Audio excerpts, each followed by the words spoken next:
Peace. What's going on with you, man? Welcome back to the Jihad live experience. Thank you for stepping back into this space. Thank you for coming back and join me again. We're going to have a very constructive conversation this evening, and this is going to be talking about countering the violence, the acts of violence that non-white children are facing in the school systems. As always, man, if you like what the content that I present on this channel, if you like the things that I'm doing, please hit the like, share, and subscribe. Get the word out there. Tell a problem solver to tell a problem solver to come on in. Now, I want to thank everybody that supported my channel so far. I think I'm well over 100 subscribers. People are definitely getting the word out there and sharing it, because the other day somebody asked about the channel, and I took their phone and I began to type it in, and it just popped up. 2 months ago, I had to type in the whole title of the show, but I could tell that the algorithm is getting out there. People are sharing it and people are talking about it. I thank you all so much. Also, I'm thankful for those who have purchased merchandise, the shirts. A lot of people, they purchased the shirt. They send me pictures of the Jihad live experience. I just want to thank you so much. I do not take your support, and I do not take your kindness for granted at all. I adore and I just love everybody, and I value you. It's something that I always tell you, because I don't ever say anything that I don't mean. I'm very careful and selective with my words. So tonight, what we're going to talk about, as I said, is countering the acts of violence on non-white children in the public school systems. Now, this is a subject, and take note. This is especially if you send your child, if you are parents, black parents who are sending your child to a Christian private school, pay extra attention, because this is definitely probably going to be more so up your alley than anyone else listening to this program tonight. And I'm telling you, you're putting your kids behind enemy lines. So, but it is what it is. I'm telling you from experience. I'm not telling you by what I think or what I think I know or whatever. I'm telling you from experience. But the thing when it comes to our children, I look at a lot of these gender reveals, and people are so happy whether it's a boy or a girl. People celebrate the birth of another child, in our community. But I also get to wondering and thinking about, I've always said that black people reproduce children biologically and then turn them over to a system to raise psychologically. We allow this system of white supremacy and all its values and interests and principles, European values. We allow these things to intercept the intelligence, the wherewithal, and the learning ambition of our children. We don't counter it with the things they are being taught. We don't see the grave danger of being multicultural. Now, there's nothing with being multicultural with teaching your children about all different other cultures. But I can guarantee you that if your kid has a Mexican friend, their Mexican friend can speak English and Spanish. Your child can only speak English. So when I go there about being multicultural, this is the reason why. You have to know who you are first and foremost. But I look at these children when they first start school. They got their lunch pail. They excited to learn. They can't wait to go to school. They can't wait to see their friends. You understand? They can't wait to take a field trip. Then by the time they're a sophomore in high school, they have no ambition. Sometimes nowadays, sooner than that, they don't like school anymore. They drop out. They don't see the purpose of learning. That drive has been killed. How or what happened? I'm gonna explain that in tonight's episode. Again, man, I'm just thankful for those who drop in, man. If you want to contact the show, if you got any questions for me, um, you want to see any particular subject or any matter discussed on the show, sometimes some people would like to be a guest on the show. Now, if you want to be a guest on the show, just understand I don't have no bullshit on this platform. The people who grace this platform are people who are passionate because they had a need that had to be met, and they serve a purpose in life of solving problems. So when you come on the show, it don't necessarily have to be one thing in particular, but come on the show with something that's going to be constructive, of constructive value, that's going to have a powerful, positive impact on our thoughts, speech, and our actions by the time we get done interviewing or dealing with your presentation. Or if you want to do a one-on-one, or for live bookings, there it is, jihadlivetv.net at gmail.com. So let's get into it. So upon my own experience of going through schools, I've always faced a lot of targeting, monitoring. I've always faced a lot of double standards. And a lot of times this didn't always come from white teachers. This came from black teachers as well. We must understand, and this is why I speak on the system of white supremacy racism, because it's even in the school systems, right? There's 9 areas that Dr. Francis Cress Welsing and Neely Fuller always talked about when we talk about the system of white supremacy. So when I talk about racism, I'm not talking about the behaviors of a people. I'm talking about a system that mistreats and dominates us in all 9 areas of people activity. That's economics, education, entertainment, labor, law, politics, religion, sex, and war. Tonight, we're going to be talking about the second area, which is education. All right. We're talking about the area of education. I've always said when it comes to the system, one of the greatest weapons of mass destruction is early childhood education. And it's very devastating because this is what starts the onset of an individual that develops and grows up in life, the way they perceive life, their beliefs about life, their positions on life. The one thing that we don't understand is that when our children go behind enemy lines, which is the school system, we have to understand there is a sect, and that's SECT. There is a sect of people disguised as teachers who are on a codified path of destroying the very fabric and fiber of your child. The confidence, the learning ambition, the happiness, the gratefulness, the intelligence, they are there to curb it, destroy it, and deplete it in your child. If you don't believe me, like I said again, observe when your child was a baby, when they were in kindergarten and first grade, and then observe them when they graduate. Hate school, no ambition. All right. That's not by mistake. There's nothing wrong with our children genetically, and there's nothing wrong with us as a people genetically. If people ever say that there's something wrong with us, I'd have a question. Is it by genetics or systemic? Genetics or systemic? It can't be genetic, so you know it's got to be systemic because we exist within institutions that we require to survive with everyday life. So I have 10 suggestions and solutions to counter the act of violence that's going to happen with your child when you drop them off at school, especially in Christian private school. You all pay extra close attention to me because this is very real. In dealing with my own thing, like I said, it wasn't until the 12th grade when my father really kind of began to take note and see how devastating this phenomenon was, to the point to where he began to teach an evening class with the trouble students at my alma mater, which is Normandy High School back in St. Louis, Missouri. He was even led to go back to school and get his master's in school counseling because he saw what was going on in the school system. This is something that a lot of children have tried to tell their parents over the years, but it just wasn't believed because you always thought that your child was just a bad child or they just get in trouble anyway. Had nothing to do with their intelligence, had nothing to do with the way that they felt, had nothing to do with what they believed and knew to be true, but couldn't bring it home to you. And I'm gonna talk about how that happens also too. So when I had my children, what really woke me up, and I've always been conscious of white supremacy, racism. What really got me on the path to making sure that my kids had no hands put on them or dealt with them through the system to destroy them was when I went to my son's parent teachers conference.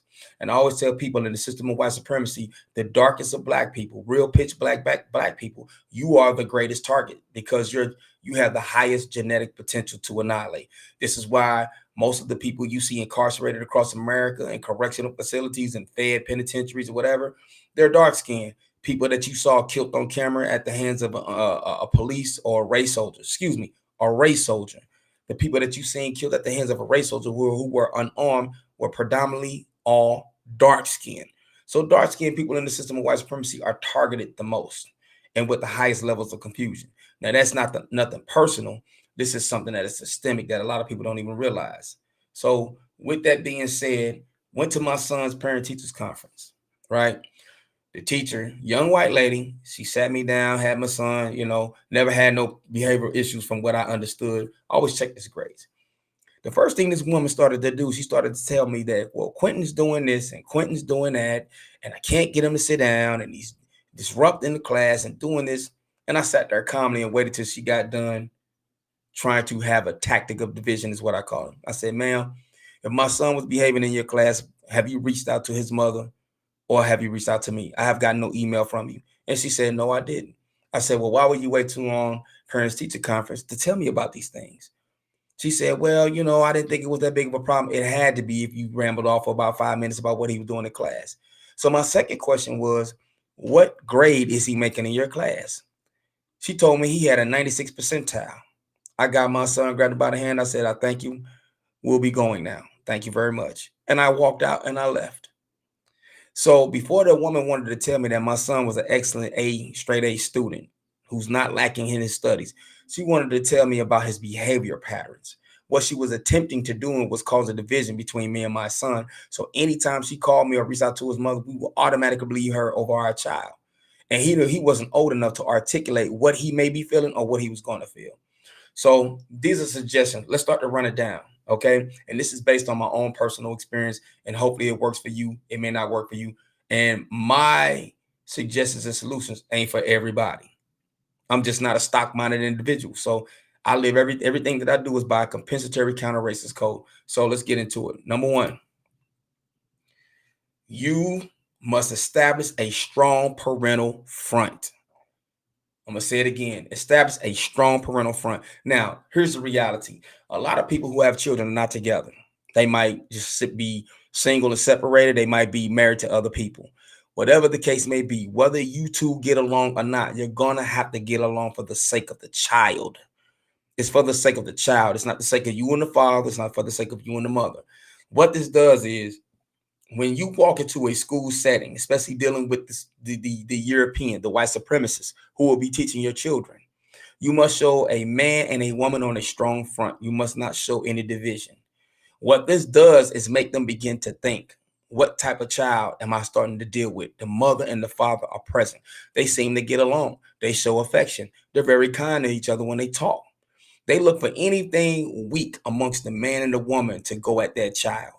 So when you must have a strong parental front, you two must be on a absolute code together. And you must also speak in the code. When I first moved my son to Georgia, with me being a single man at that time and not having a wife, I made my presence known. But at the meeting, I told the teachers that I wanted my son to be challenged. I didn't say anything about sports. I didn't want to meet the coach. I said I wanted my son to be challenged. I said me nor his mother have any family histories of mental illness, drug addiction, or alcohol. We're gainfully employed, college educated. When I spoke those words, now they have to look at my son a little bit differently. The way I articulated myself, they had to deal with me a little differently. So moving forward, they had to say, like, listen, this Quentin Thames kid, we might have to keep our hands off. We got to watch him. His father came here correct. He didn't come in here stupid. He didn't come in there sounding dumbfounded, because a lot of times teachers are going to size your child up by the way that you present yourself and how you talk. So it's critical that you present yourself in a strong manner. Be on a communicative level. Most of the times in this system, how they code it, they always go through the woman. Mommies, wives, always direct it back to the father, always involve the father if they can't get in touch with you. Showing a strong parental front does wonders for that child. They know that this child is coming from a home of a male and feminine energy, which means that this child is going to be pretty much balanced in a lot of things when it comes to their learning. So always show a strong parental front. I don't care if y'all just got through arguing in the car, banging up the street at the park.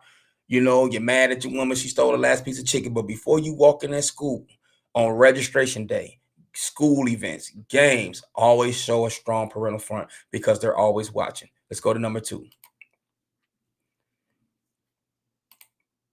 Okay. Pep talk and give motivational affirmations every morning before stepping behind the enemy's walls.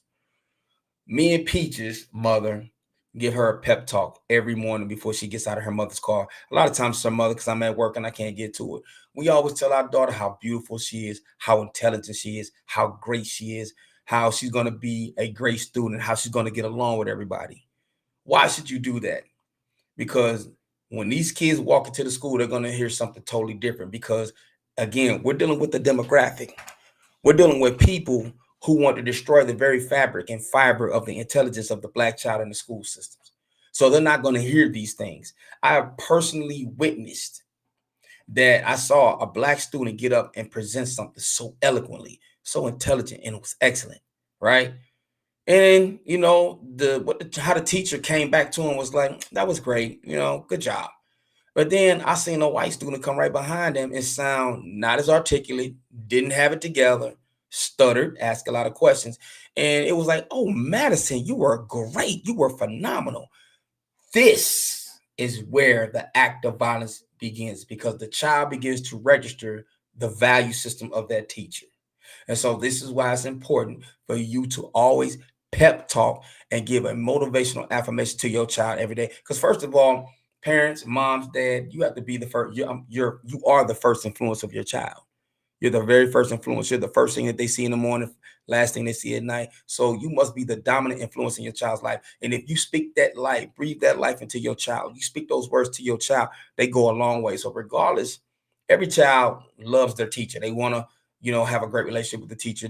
Most children typically fall in love with the teacher in the sense of being an admiral and wanting to do best for that teacher, right? Just like my daughter Peaches, man, she loved Mrs. Parks, and we do too. Mrs. Parks is awesome, but now she's going to another grade, so it's like I don't want to leave Miss Parks. So kids have a love relationship with the teacher, but just in case that teacher does not value your child, the words that you speak life into your child bombard all the BS that they're gonna hear. Okay, let's move on to number 3.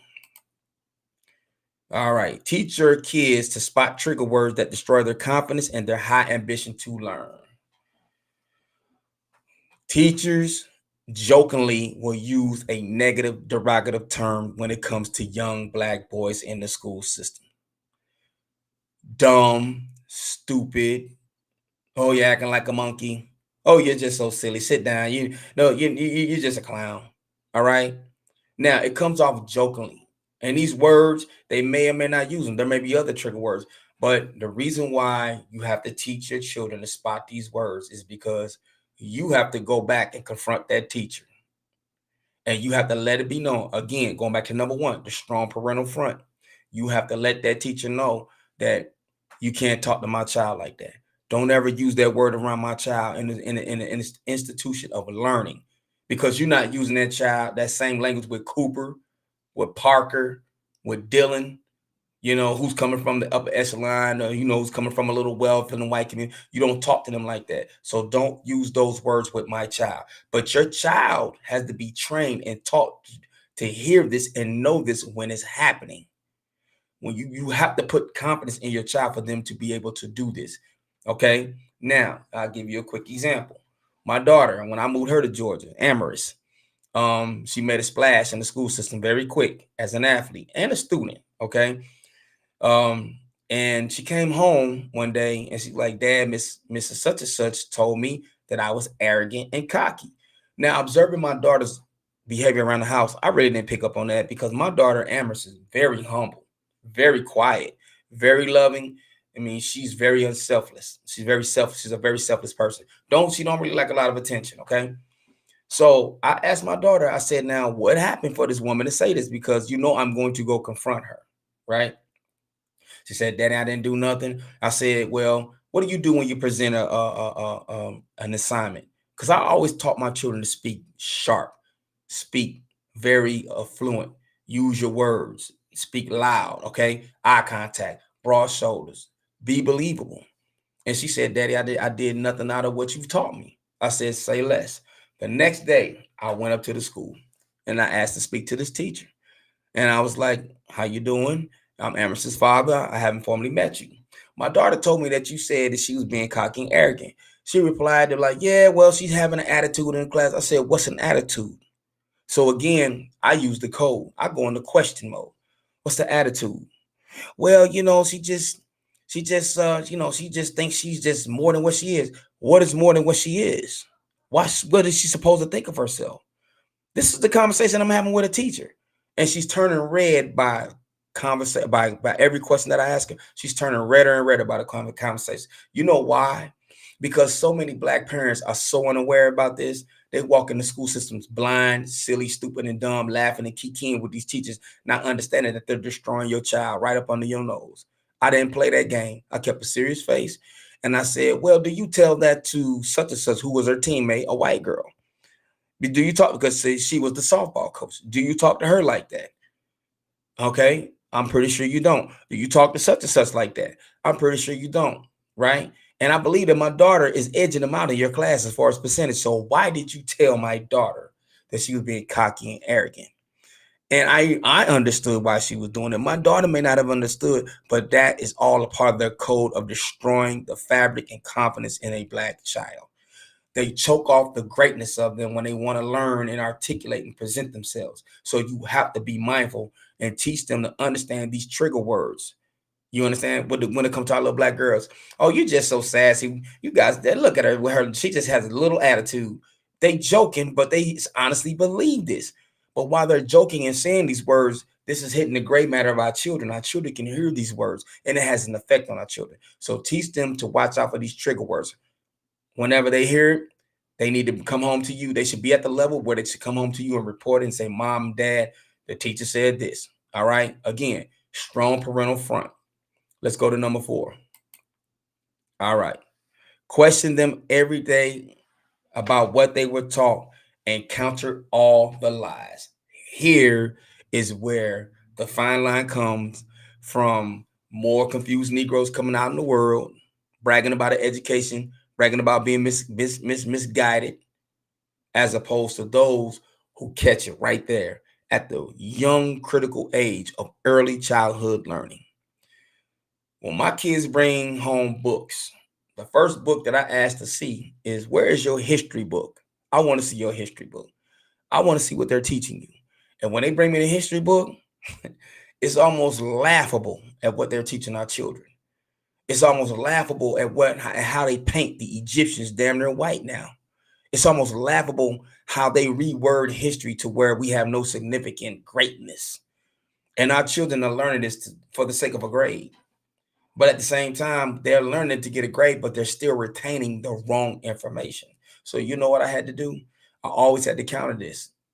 If I had to put on Hidden Colors by brother Tariq Nasheed, if I had to put on Hidden Colors DVD to counter what my kids being taught in school, I'd do it. I had to counter and tell all my kids that's a lie.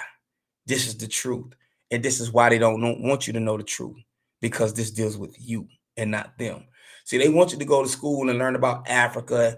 They had bones and they were uncivilized and they stayed in huts and they were naked. And then when you go talk about Europe, they were civilized scientists, mathematicians, and astrologers. It happens just like that. And this is why we have a lot of self-hate in us as a people.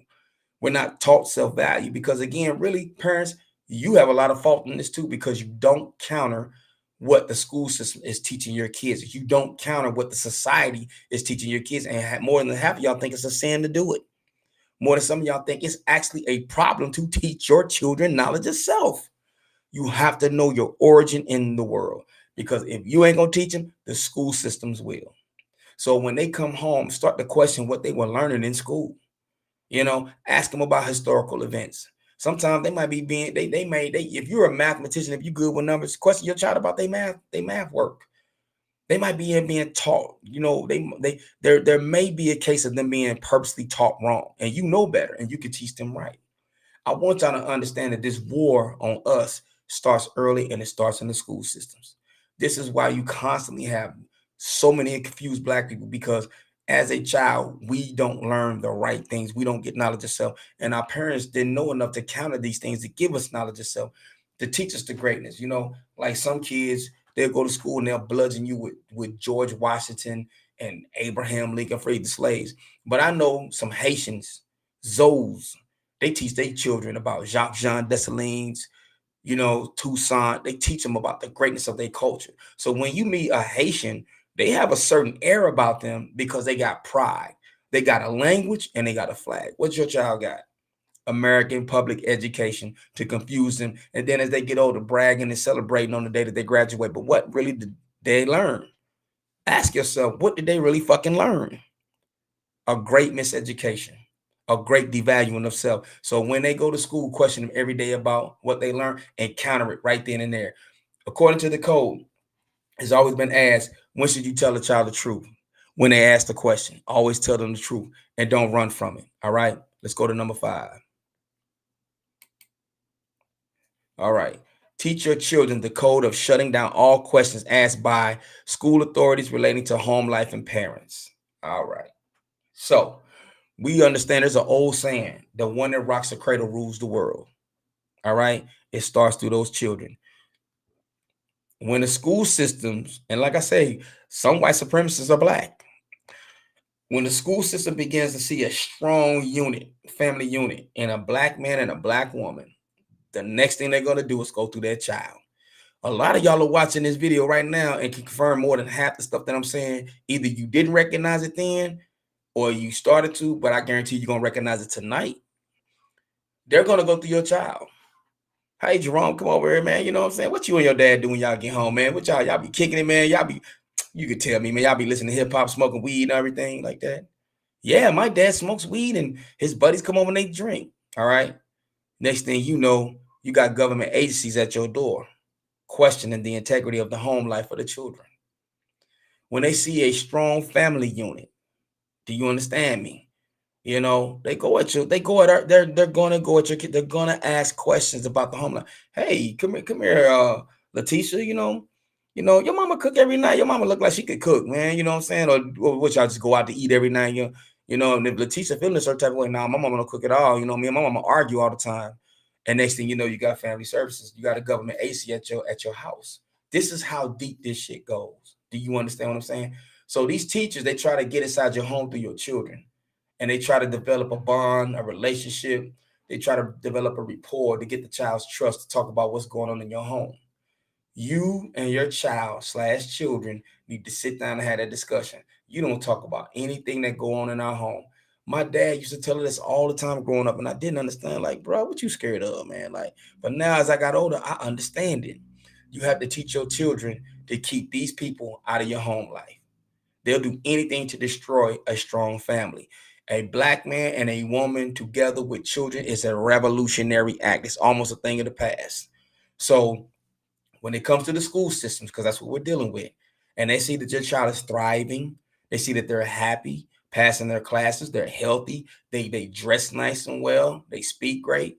This is when they start to examine you because now you're a threat, you're constructive. They're not examining the hood kids that come to school with the Jordans and iPhones, dumb as fuck. They embrace them, they embrace them. But a child like you have, that's elite, that's constructive, but the code, they on your ass. So make sure that you and your children have a code where they keep the school figures out of your home life. Keep them out of your business when they come to ask questions.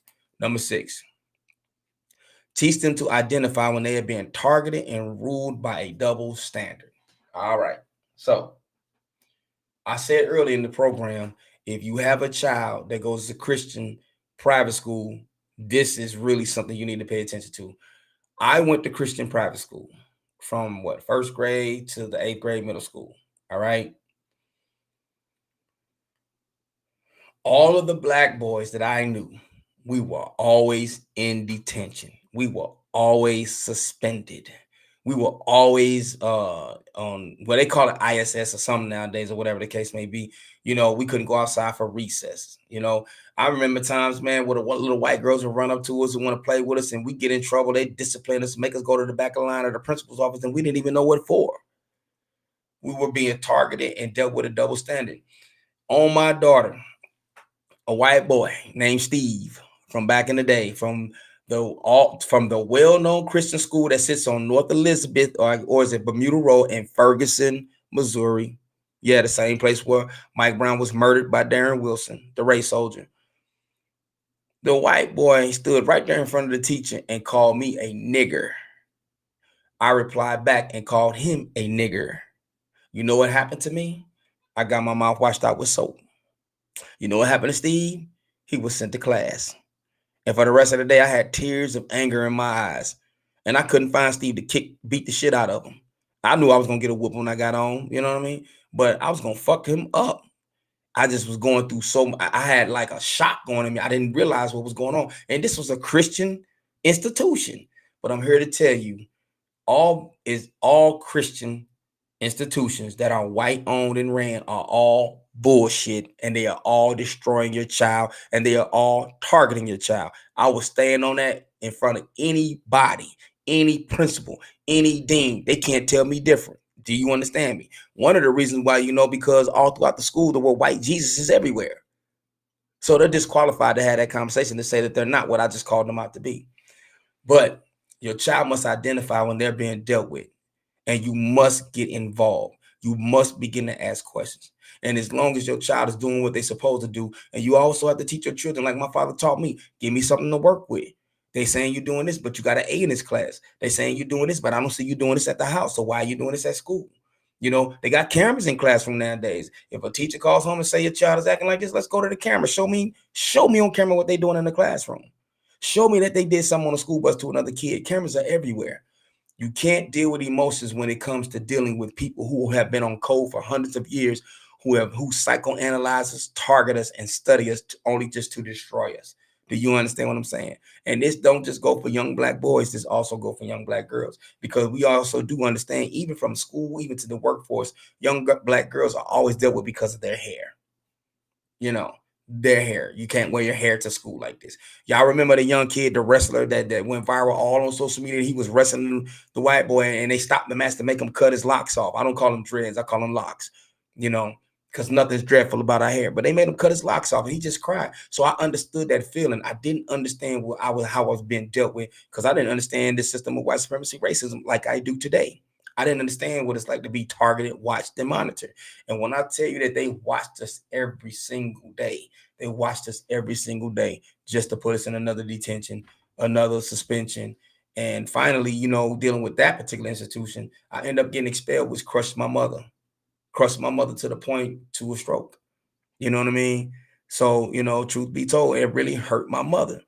But, it was just so much stuff that was going on in the school systems that at that time, my parents just couldn't see it. They didn't understand it. So anyway, and it's nothing I hold against them, because who knew? Parents still today don't know. So, but I was able to pick up on this consciousness early. And so this is the things that I do with my child. So even with my son, all my boys, when they went to school, I always kind of stayed on top of them, more so the younger one than the older one. But I always stayed on top of how he was dealt with. All right. And I always watched how they dealt with it. And I've always watched his mannerisms. Okay. All right. Let's move on to number 7. Be a team with your child to counter division tactics by a teacher. Trust what your child, trust your child's story. Listen, I said it earlier when I went to my son's parent teacher conference. These teachers have a tactic of division. They're going to call you and bludgeon you with everything that your child is doing wrong. But it could be something so small as simple. It could be something that they may not be calling Timmy's home and bludgeoning his parents about what he's doing right or wrong. Okay? But they're calling your home. You have to sometimes just ask your child, how was school today? How you feeling, man? What's going on with you? You feel respected? Do you feel loved? Do you feel valued at school? Ask your child. I don't know why we live in a day and era where children are just coming out the womb highly conscious intelligence of life. Ask your child, how they making you feel at school? How you feel? If your child says, Mom, Dad, the teacher bothered me. Mom, Dad, the teacher's doing this, that, and the third, don't think that your child just ran. Believe them. And go question and ask that teacher, why does my child feel this way about you? Why is my child coming home telling you about this? You have to be a team with your child. You can't show division. See, one thing about it is when these school systems see a strong front in the family, and when they see that you're a team, they got to take their hands up off of you. They can't touch this child. They're going to touch that child from the hood because he has parents that don't know better. Plus, the school love him anyway because they got their child on medication because they wanted to check. But they can't touch this child right here. His father's too aware. His father's too strong. Matter of fact, his father show up to the parents and teachers conference more than the mother. We can't touch this child. And sometimes, the father and the mother is the savior in the child's academic career moving forward. A lot of times you are your child's savior and keeping these people up off your child. But if you present yourself anything less than intelligent and civil, they got you. And they're going to do things and tactics right in front of you that you won't even realize. So be a team with your child, love your child, embrace your child. You know what? They don't work a job and go out here and deal with the world to pay bills like we do, but they're using a lot of mental space. They're using a lot of mental energy every day to go out here and deal with the shit that they deal with these school teachers. All right. Be a team with your child. Trust what they say, because if you don't, as they get older, they're going to remember these things, and you're going to wonder why they kind of shut down and don't talk to you about situations, because they're going to be like, Dad, I tried to tell you all these years in school, you didn't believe me. Mom, I tried to tell you all these years in school, you didn't believe me. So they shut down on you. So always, man, have your child's back. They're gonna mess up. They're gonna do some stuff that you don't ask them to do. They're gonna be disobedient. They may talk back to a teacher. Sometimes they will do the things that the teacher do, but don't But it's not to this, it's not going to be to the extent that these teachers are going to bludgeon you and call you and call you and call you and email you. It's not to that point. Always ask your child what's really going on. Get their story first. It's still a child, and you still ought to respect the teacher as an adult. But we know a lot of these adults don't care about our children. They don't value our children, and more than likely, they're not really educating our children. Most of the time, they come into the urban areas or inner cities, and they work for so much, get their credits, and then they go all the way out to the county somewhere. I've seen it time and time again. So be a team with your child. Let's move to number 8. Be a present at all school functions and field trips. Listen, if not all these teachers are against your child, not all principals, not all ADs. You understand what I'm saying? There are good people in the school systems. But even with the ones who are white supremacists on code, even those who who just really have it out for our children, showing a presence and support of the school does something to them. They may not like you, but they gotta respect you. You understand what I'm saying? Being there to help clean up the trash after the school dance, being a chaperone, going on the field trip, being an extra parent to look out for the kids' safety, being involved, sometimes volunteering, sometimes, hey, principal, can I help you put these balls away? Be present, be active, and be humble. Ask what you could do for that school. Ask what you could do around it. Listen, I know for a fact that when my son, before he got to the school he did, I know his principal was racist as hell. And I can't, when it comes to stuff like this, I can't call out the school. I know his principal was racist as hell. All right. The contrary to popular belief, white supremacists don't bother me. They don't bother me. They bother y'all. Trump bother y'all, don't bother me. But anyway, I hit this man with a cold. Even though I know he can't stand my guts. I'm like, yo, what do you need help with? I don't mind helping, such and such. I showed up at a lot of events. I showed up at a lot of things. And you know what? That man began to start to do some things that I know he wasn't doing for other black children. Now, it's sad to say that I'm like, whatever you do for my son, you can do it from all. But, I kind of got him in a warm spot. Now, I don't like this nigger, but this son bitch helps out a lot. This son bitch is always around the school, cleaning the parking lots and shits. That's probably how you talk when he go home, he's being a fool. But, in doing that, there was a certain space that my son was always in when he went to school. I wasn't getting phone calls. He wasn't really being targeted like some of the other kids. They kind of took their hands up off of him. But regardless whether he was a racist or not, regardless if I'm dealing with a school system, whether it's one of question or a Christian private school, it does not matter. Parents have a presence at the school's functions, mainly the men, because we know the women gonna be there. So shout out to the women's kudos. That's the good thing about having a mother and a mom. They're gonna always be there. But men, be present. That presence is everything. Again, when they see you present, when they see you involved, they got to take their hands up off your child. They just can't handle your child any kind of way. Let's go to number 9. Be conscious and aware of the field trips a school takes your child on. All right. Twice, my son came home with a field trip permission slip, and it was the name of this trip was the jail bus. I said, "Excuse me." Yeah, Dad, they want to take us on a jail bus to scare us out of jail. Bullshit. You won't be going, and you won't be setting foot on them. Oh no, listen. I said, you there to get an education to become something in the world. What do they want you to know anything about being a convict for? Why would they even want you to step on that bus? Why aren't they taking you to the science center? Why aren't they taking you to an animal zoo to learn about animal life? Why aren't you all going to a botanical garden? They want you to step on a jail bus? And we know that this school is predominantly, it's dominated with mostly black boys. And they can only think of bringing a school bus. How about you educate them to keep them off a jail bus, or educate them enough and give them value to understand what happens when you don't have an education? A jail bus? And do you know what's so deep about it? That I've always had a thing with my kids on holidays. I didn't celebrate holidays, Halloween, Easter, and all that other stuff. They wouldn't go to school. The school would call me, well, your child wasn't present today. Well, we don't celebrate that. That's something I don't agree with. Now, you do have church versus state. Nah, this is jihad versus the school system. We don't celebrate that. My child will not partake in those festivities. Is that an issue? It couldn't be. Give them a strike. So the thing about it is, when I didn't allow my son to get on this jail bus, I got a call from the school.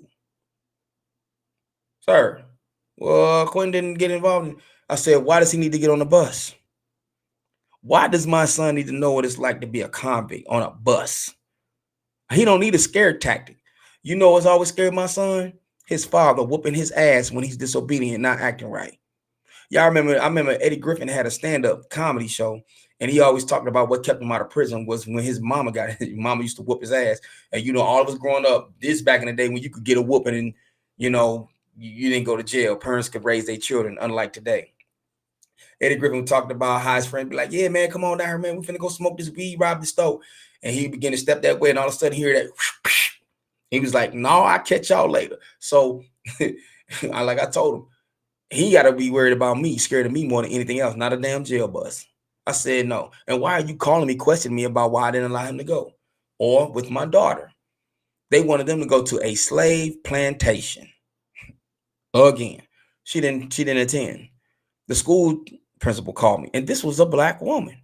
I noticed she wasn't in school today, and why didn't she partake in the festivities? First of all, I didn't even think they were conscious enough to know who didn't or did go to that field trip.